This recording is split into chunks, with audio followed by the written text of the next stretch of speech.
3 questions for you. When you got this job, what did you think you'd be doing? What was the primary focus, the actual purpose of your role supposed to be? And how closely do you live to that job description in reality?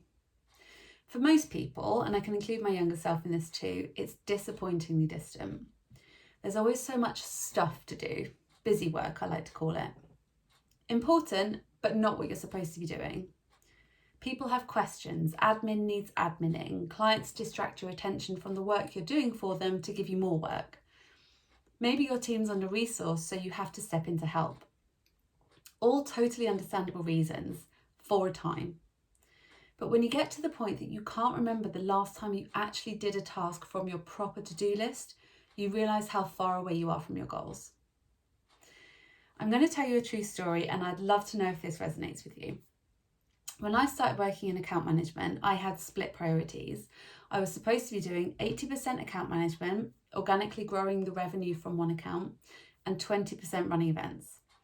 I also had 3 line reports, but they weren't even factored into my time. So I was expected to be allocated, say, 1 event at a time for around 20% of my time to be helping with delivery when resource was low. But resource was always low, so I actually ended up spending probably more like 90% of my time looking after multiple events, 10% making sure my team was staying sane, busy work, and I was just checking in with my client account to make them happy or make sure that they were happy whenever I could. But that's not what the company hired me to do. It's not what they needed me to do either, in reality, even though it felt like it at the time. What they needed was for me to focus on my goals and targets within the account and lend some support to the operations team when it was needed and tell them what the big picture was looking like and what we needed to deliver on it and keep it coming. The biggest mistake I made as an account manager was missing this crucial concept. The best example I have is that I actually identified quite early on that in order to do a really great job with my accounts, I needed to invest some time in learning more about the industry, more in-depth detail about what was going on and gaining a deeper understanding of what my clients were dealing with, working on and worried about day to day. I set myself a goal to read industry magazines and publications on a regular basis, like a set amount of time each week. I knew that would give me more to talk about with my clients. Being introverted, making deliberate conversation and not sounding salesy and awkward doesn't come naturally to me. It would help me show up as an expert with solutions we could support them with and present ourselves as an obvious choice. And that would help us to then build our relationship with them and of course lead to organic growth, which was the overall goal. That's what they hired me to do. But I didn't do it. I didn't do it because I lent on the excuse of not having time. Yes, I'm calling myself out here and I'm calling you out too if this is resonating with you, because I wish I'd had somebody there to show me where I was going wrong and how I actually wasn't helping myself, and to give me the confidence I needed to stick to the path I needed to be on. I had just as much time as everyone else.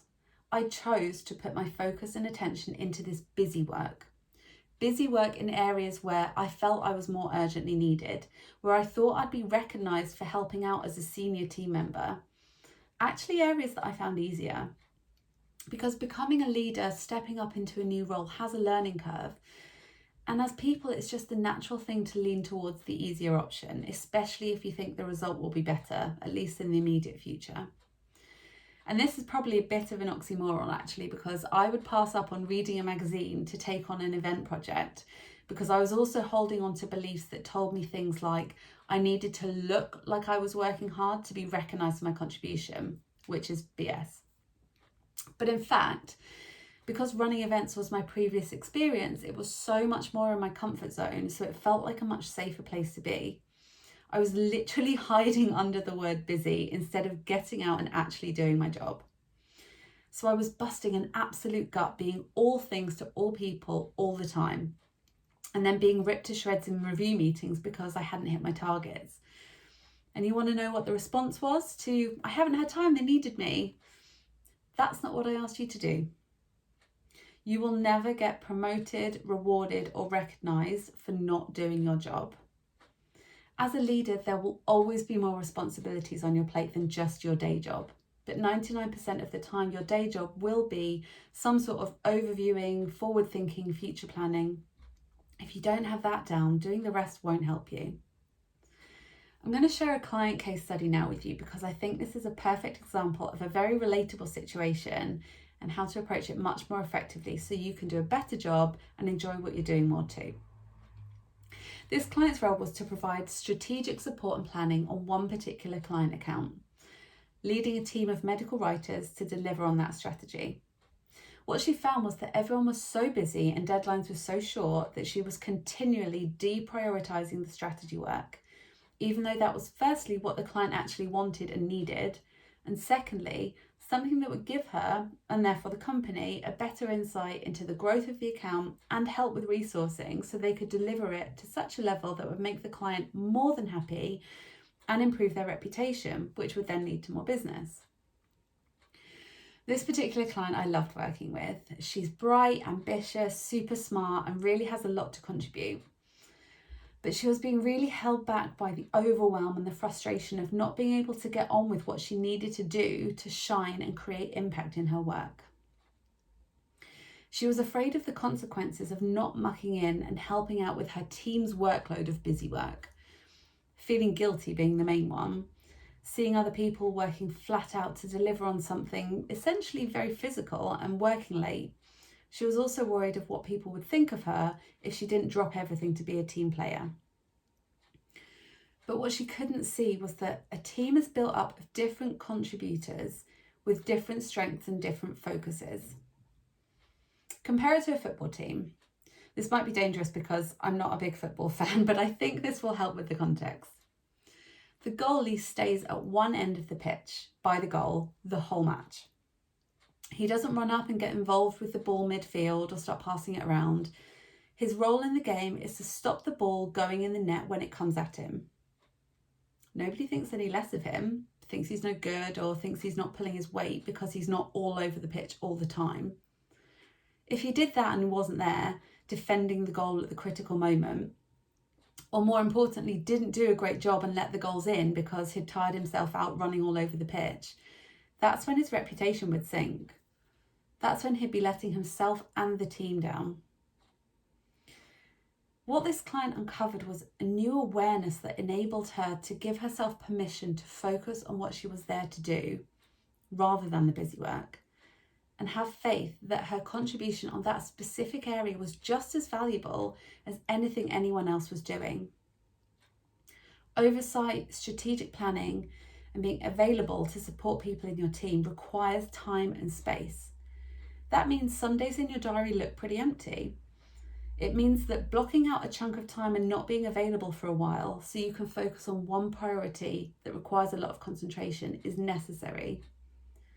Getting past the idea of protecting your time being a luxury is a huge milestone toward being able to perform at an exceptional level, and that kind of mindset is what will encourage others in your team to step up their game as well.